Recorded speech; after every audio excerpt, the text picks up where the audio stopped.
માટે પથ્થરનું ઘર્ષણ જરૂરી છે। આગ લગાવવા માટે આવનાર સમયમાં આપણા ખેડૂતોનું સંગઠન જરૂરી છે। આગ ક્યાં લગાવવાની છે? આગ આપણા દિલમાં લગાવવાની છે। આગ ક્યાં લગાવવાની છે? આગ યુવાનો માટે, ગુજરાતના ખેડૂતો માટે, ગુજરાતની મહિલાઓ માટે અને ગુજરાતની તિજોરી લૂંટી રહેલા ભ્રષ્ટાચારીઓને અંકુશમાં લાવવા માટે થઈ અને આપણા દિલમાં આગ લગાવવાની છે।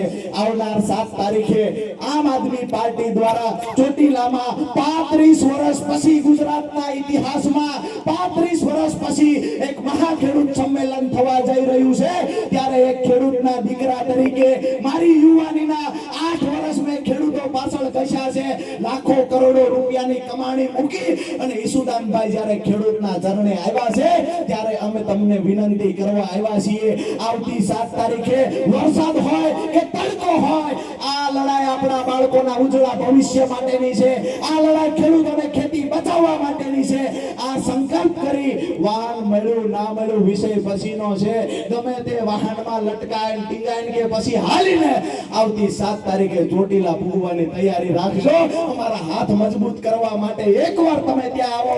આવનાર સમયમાં ભારતીય જનતા પાર્ટીને સત્તામાંથી ઉખાડી નાખવાની તાકાત અમે રાખીએ છીએ। મારી વાત સાથે સહમત છો? 7 તારીખે કેટલા લોકો ચોટીલા આવવાના? બે હાથ ઊંચા કરે। આપણા બાળકોની લડાઈને મજબૂત બનાવવા દે, આવવાના હાથ ઊંચા રાખે। પાછળવાળા નથી આવવું, થાકી ગયા આટલી વારમાં। મુદ્દાની વાત એ છે કે આપણે ઈસુદાનભાઈ ગઢવીને પણ સાંભળવા છે। તમને બધાએ ખૂબ શાંતિ